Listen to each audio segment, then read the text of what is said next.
Se trata de una relación real con la ideología del psicoanálisis o el político en función del gobierno. La afirmación freudiana sobre lo imposible de gobernar contiene dos prerequisitos que son esenciales al descubrimiento freudiano y que están implícitos en ese imposible: el inconsciente y la pulsión. Tanto el uno como el otro se presentan igualmente irreductibles a todo control o sumisión.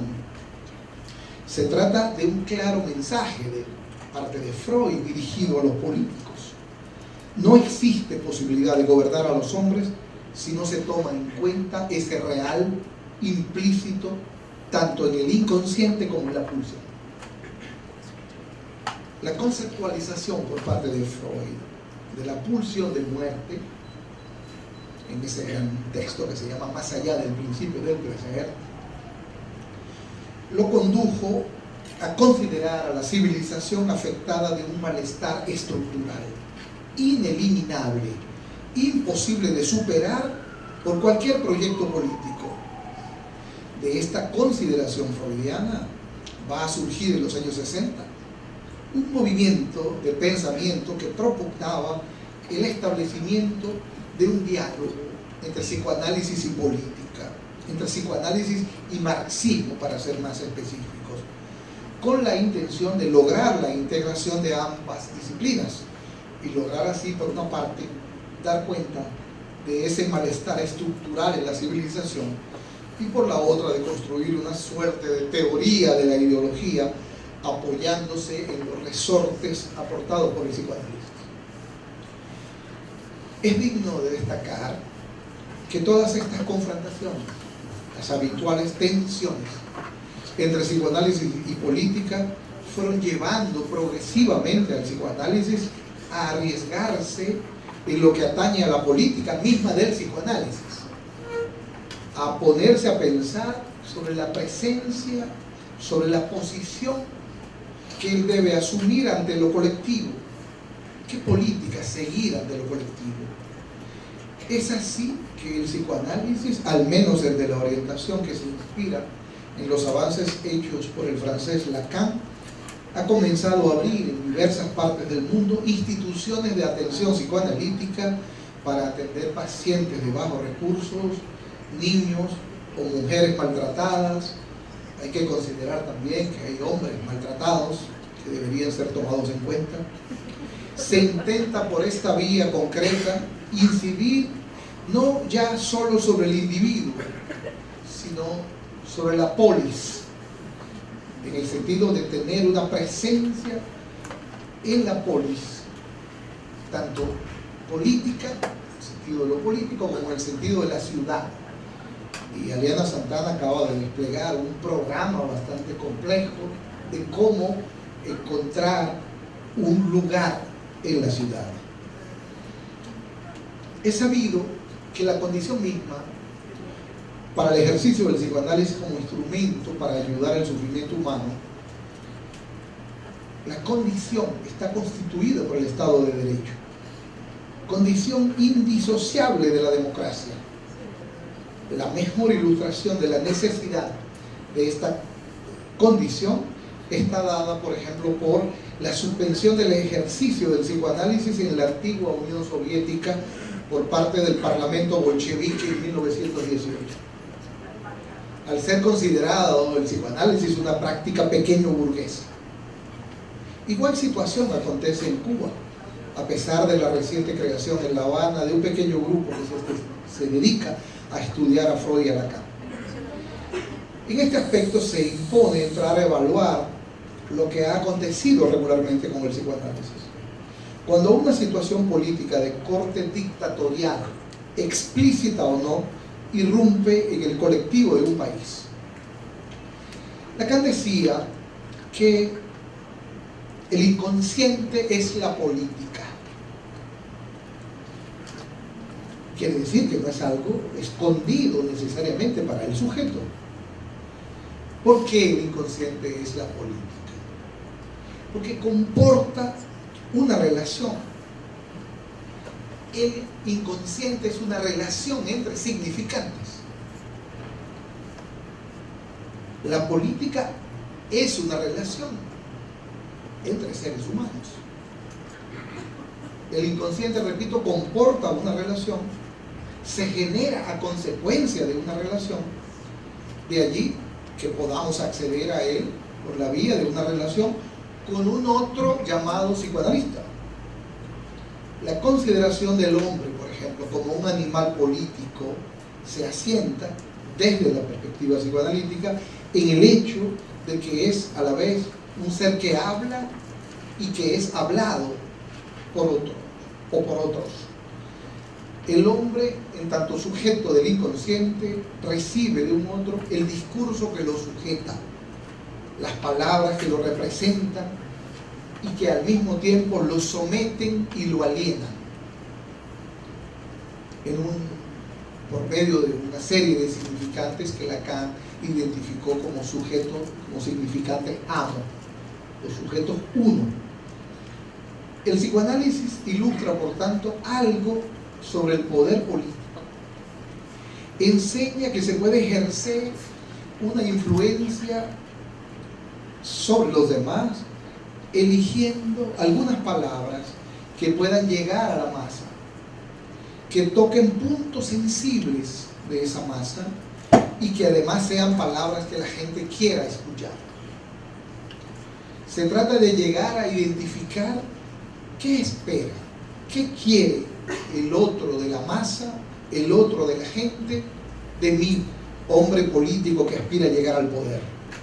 Se trata de una condición indispensable para la política y para los políticos, específicamente saber escuchar al otro de la masa. En última instancia, podemos decir que existe un paralelismo entre el político candidato al poder y un producto de consumo masivo, de consumo a consumir por la masa. De aquí la importancia del marketing político, del marketing publicitario, necesario en los tiempos que corren para el ejercicio de la política. El marketing político consiste en la producción de una serie de siglas, de palabras, de eslogans, de pequeñas frases que son ofrecidas a la masa a partir de lo que ha sido recabado en encuestas, sondajes, focus group y grupos de opinión. Los políticos modernos han logrado captar que ya no se trata de grandes ideas ni de ideales, basta con pequeñas frases que tengan gran incidencia sobre la gente. La decadencia del orden simbólico en general, a partir de la decadencia del nombre del Padre, pero en particular en el campo de la política, es un hecho patente que cada día imposibilita más el libre juego de las ideas entre los ciudadanos. Lo que comanda en la actualidad no es la idea, sino la opinión, incidir sobre la opinión. Cuando llega a realizarse algún debate público, cosa cada vez más escasa, lo que rige es el engaño, la manipulación de la opinión pública. Manipulación descarada que llega a obtener, sin embargo, y paradojalmente, el consentimiento general. Cada vez se hace más notorio el carácter inauténtico, artificial del lazo social, de las opiniones, de las significaciones. El psicoanálisis ha participado en esta situación, pero sobre todo a nivel subjetivo, contribuyendo a demandar lo artificial, a demoler lo artificial, lo engañoso, lo que llamamos el semblante, eso con lo que la civilización en general tramita lo real. Son muchos, por todo esto que yo acabo de plantearles, es que el psicoanálisis es incompatible con el Estado totalitario. Necesita del funcionamiento de una sociedad civil, pero que sea verdaderamente civil.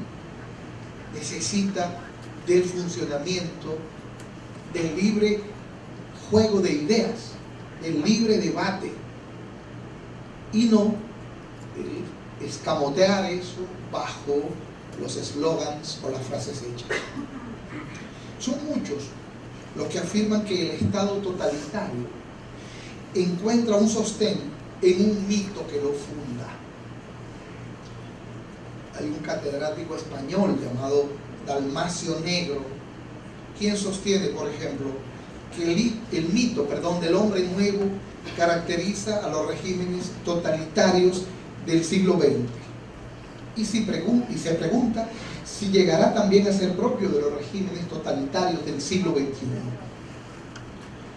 El proceso de secularización, de mundanidad de la modernidad, trajo consigo la conversión de la política en una suerte de religión secular.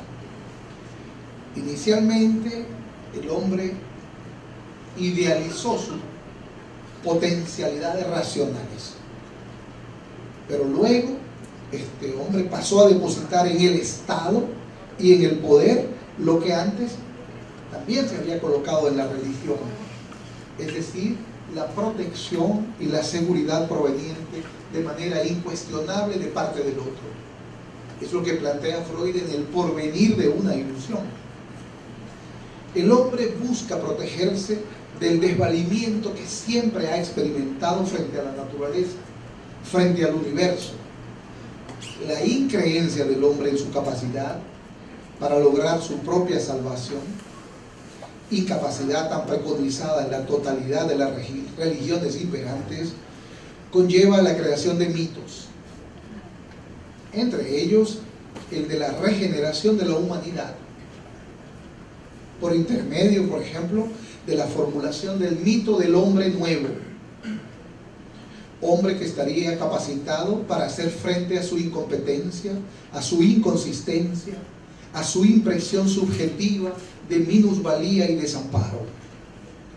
La religiosidad secular de la política ha dado origen a la proliferación de utopías de toda la era, desde el comunismo hasta el humanismo, reduciendo el valor de la tradición y abogando exclusivamente por una supuesta marcha de vencedores, sin tomar para nada en cuenta las consecuencias que ello pueda acarrear.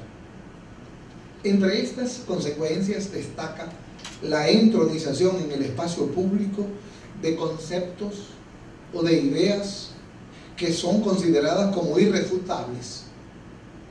Así, la sociedad se ha visto conducida a una división en partes irreconciliables, los que están a favor de la refutabilidad y los que están a favor de la irrefutabilidad.